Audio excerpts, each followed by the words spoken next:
के सप्तभंगी सिद्धांत में भी स्पष्ट होता है। तो स्यादवाद के लिखना है, रिटर्न आंसर में आपको प्रोवाइड कर दूंगा, यही आपका 11 मार्कर में भी आ सकता है। Hello friends, welcome to GK Waves. Friends, जैसा कि मैंने बताया, एक ही क्वेश्चन पिछले 5 वर्षों की परीक्षाओं में, एमपीपीएससी मेंस की पिछली 5 परीक्षाओं में 3 बार पूछा गया है। तो इस इम्पॉर्टेंट क्वेश्चन को आज हम डिस्कस कर लेते हैं। सबसे पहले तो मैं आपको बता देता हूँ कि ये इसका जो एग्जैक्ट जो सन है वो मुझे याद नहीं है। जैन धर्म के सिद्धांत 3 मार्कर्स में पूछा गया है। फिर उसके बाद जैन धर्म के प्रमुख सिद्धांतों का वर्णन कीजिए, ये उस समय 6 मार्कर्स होते थे, तो 2016 में 6 मार्कर में पूछा गया है। फिर इसी को स्वरूप को बदलते हुए जैन दर्शन में अनेकांतवाद के सिद्धांत की व्याख्या कीजिए, यह एमपीपीएससी मेंस 2017 में पूछा गया है। तो इस पर हम देख लेते हैं फ्रेंड्स। तो फ्रेंड्स, सबसे पहले जैन धर्म के सिद्धांत। जैन धर्म का दर्शन स्यादवाद कहलाता है। और जैन धर्म के सिद्धांत, तो हम इसको लिख लेते हैं सबसे पहले, जैन धर्म के सिद्धांत। अब कौन कौन से सिद्धांत है जैन धर्म में, हम इसको पहले एक एक नज़र देख लेते हैं। तो जैन धर्म के सिद्धांत या जैन धर्म की हम इसमें पूरी मान्यताओं को शामिल कर लेंगे, क्योंकि सिद्धांत में अधिकतर अनेकांतवाद और स्यादवाद शामिल करते हैं, लेकिन हम इसको विस्तृत रूप देते हुए सारी मान्यताओं को इसमें शामिल करते हैं। तो जैन धर्म के सिद्धांतों में सबसे पहले तो आपका आ जाता है अनीश्वरवाद। अनीश्वरवाद, ओके, अनीश्वरवाद।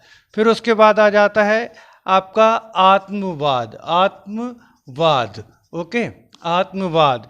फिर इसके बाद जो आपका तीसरा आ जाता है, तो तीसरे में आप ले सकते हो आचरण संबंधी सिद्धांत। ये इंपॉर्टेंट है, इसकी व्याख्या करना जरूरी होता है, भले आपसे सिद्धांत पूछे जाएं। आचरण संबंधी सिद्धांत। इसके बाद आपका आ जाएगा नेक्स्ट क्वेश्चन, तो आपका आ जाएगा अनेकांतवाद। अनेकांतवाद, मैंने कहा था ना कि उसी का स्वरूप बदल करके आपको दे दिया गया है, अनेकांतवाद। और फिर इसके बाद आपका आ जाएगा स्यादवाद। तो जैन धर्म का जो दर्शन है वो मुख्य रूप से स्यादवाद कहलाता है, लेकिन यहाँ पर हम इन सभी को अलग अलग टॉपिक में देखेंगे, ठीक है।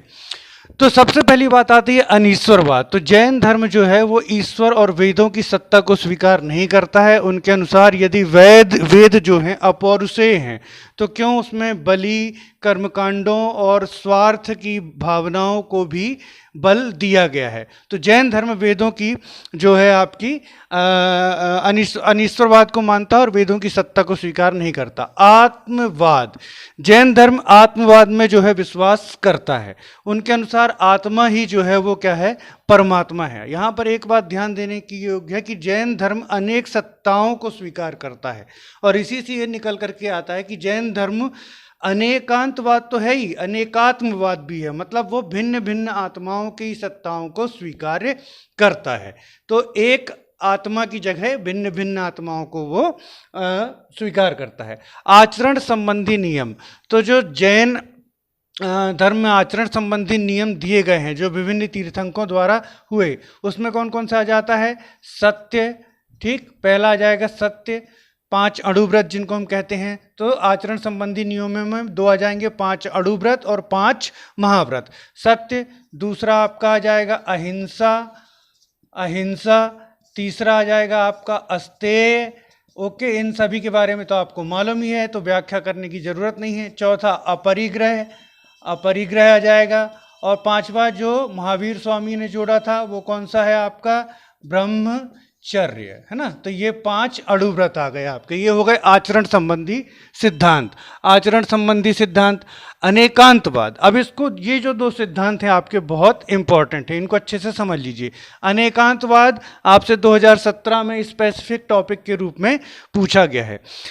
तो जैन धर्म की तत्व मीमांसा का जो दृष्टिकोण है वो अनेकांतवाद है। जैन धर्म की तत्व मीमांसा का दृष्टिकोण क्या कहलाता है, अनेकांतवाद। ये बहुतावादी और सापेक्षवादी सिद्धांत है। अनेकांतवाद का अर्थ क्या है जैन धर्म में विभिन्न प्रकार की सत्ताएं जो हैं वो स्वीकार की गई हैं। अनेक सत्ताओं के अस्तित्व को स्वीकार जैन धर्म में किया गया है। और जैन धर्म के अनुसार जो भी वस्तु या पदार्थ या जीव हैं, पेड़ पौधे, जीव जंतु, यहाँ तक कि पत्थर और चट्टाने भी, इनमें क्या होते हैं, आपके भिन्न भिन्न गुण विद्यमान होते हैं। भिन्न भिन्न इनमें सत्ताएं हैं और भिन्न भिन्न गुण विद्यमान होते हैं। इनके गुणों को अनेकांतवाद, इसका आप थोड़ा सा संधि विच्छेद कर लीजिए। ये 3 शब्दों से मिलकर के बना हुआ है, अनेक प्लस अनंत प्लस वाद, है ना। अनेक प्लस अनंत प्लस वाद। अनेक मतलब कई, अनंत मतलब हो जाएगा आपका वस्तु या धर्म, ओके, वस्तु या धर्म, और वाद का मतलब हो जाएगा यहाँ पर सिद्धांत, ठीक। तो अनेक इसी से स्पष्ट हो जाता है कि ये एक ही जो वस्तु है उसमें कई धर्म मतलब कई गुणों को स्वीकार करता है। तो अनेकांतवाद को हमने क्या समझा अभी तक कि एक ही वस्तु में विभिन्न प्रकार की सत्ताएं, वस्तु में भिन्न भिन्न प्रकार की धर्मों को ये मानता है या वस्तु के विभिन्न भिन्न गुणों को मानता है। फिर से मैं एक बार बोल देता हूँ अनेकांतवाद। तो जैन धर्म जो है वो क्या मानता है अनेकांतवाद में कि जीव, सबसे पहली बात तो वो ये संसार में भिन्न भिन्न प्रकार की सत्ताओं के अस्तित्व को स्वीकार करता है, एक ही सत्ता के अस्तित्व को स्वीकार नहीं करता। फिर उसके बाद आता है दूसरा पॉइंट कि एक ही वस्तु में भिन्न भिन्न प्रकार के गुणों को स्वीकार करता है और इन गुणों को 2 भागों में विभक्त किया गया है। एक जो नित्य गुण धर्म होते हैं, मतलब जो सदा विद्यमान रहते हैं, नित्य धर्म, उसको इन्होंने कहा है स्वरूप धर्म। और दूसरे जो क्या होता है आते जाते रहते हैं गुण धर्म, है ना, तो उसको जो अनित्य होते हैं, जिनका आगमन या गमन होता रहता है, तो अनित्य धर्म को इन्होंने कहा है आगंतुक धर्म, आगंतुक धर्म, ओके। तो अनेकांतवाद क्या हो गया, जैन धर्म संसार में विभिन्न प्रकार की सत्ताओं को स्वीकार करता है, साथ ही यह पेड़ पौधों जीव जंतुओं और पत्थरों में भी क्या होता है विभिन्न प्रकार की सत्ताओं को स्वीकार करता है। और इसके अनुसार किसी भी जीव जंतु पेड़ पौधे में क्या होते हैं अनेक धर्म विद्यमान होते हैं, जिसमें से क्या होता है कुछ धर्म नित्य होते हैं जिनको स्वरूप धर्म कहा जाता है, कुछ धर्म जो आते जाते रहते हैं इनको आगंतुक धर्म कहा जाता है। यही क्या हो जाता है अनेकांतवाद का सिद्धांत है, ओके। फिर अनेकांतवाद से ही निकल करके आपका आता है स्यादवाद, ये सबसे इंपॉर्टेंट है स्यादवाद, ओके।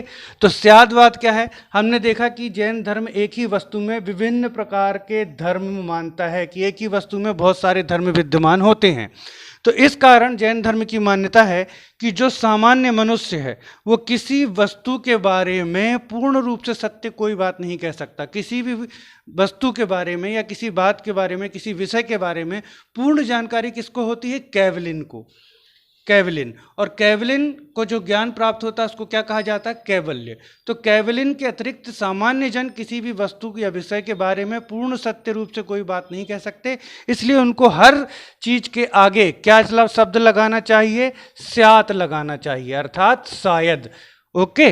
अर्थात सामान्य मनुष्य को किसी भी विषय के बारे में या किसी वस्तु के बारे में पूर्ण जानकारी असंभव है, इसलिए उनको सत्य वचन करने के लिए हर चीज के पहले क्या लगाना चाहिए, स्यात्। और यह इसके सप्तभंगीय सिद्धांत में भी स्पष्ट होता है।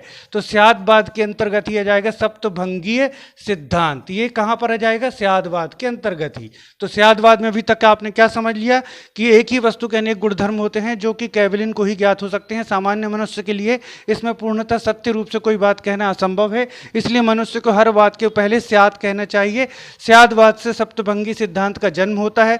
सप्तभंगी सिद्धांत में क्या हो जाता है, शायद, देखिएगा हर बात में लगा होगा शायद, शायद है पहला, दूसरा आ जाएगा शायद, अब शायद मैं बार बार नहीं लिखूंगा, शायद नहीं है, ठीक। फिर तीसरा आ जाएगा शायद है नहीं है, शायद सब जगह लगेगा, ठीक है ना, है नहीं है, ओके। फिर चौथा आ जाएगा कहा नहीं जा सकता, कहा नहीं जा सकता।